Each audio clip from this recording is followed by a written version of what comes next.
কুন্না নাসমাউ আও নাকিলু মা কুন্না ফি আসহাবিস সাঈর। ওই সময় যদি তাদের কথাগুলো শুনতাম আর বিবেক দিয়ে যদি উপলব্ধি করতাম, যদি মেনে নিতাম, তাহলে এই সাঈর নামক জাহান্নামের দরজা দিয়ে আজকে আমাদেরকে আশা লাগতো না। ফাতারাফু বিযামবিহিম, তাদের নিজেদের অপরাধ তারা স্বীকার করবে।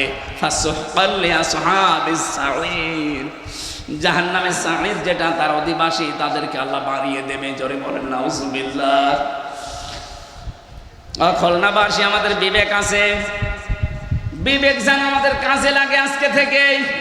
হামজা তার বাবার কথা বানিয়ে বলছে না, আপনাদেরকে বাঁচার জন্য আয়াতের পারা, পৃষ্ঠা, লাইন, রুকু, সূরার নাম, তাফসীরের নাম সব বলে দিয়েছি। এরপরেও যদি কারো বিবেক কাজে না লাগে, আমার মনে হয় ওর বিবেকের উপরে কুকুরে পোশাক করেছে।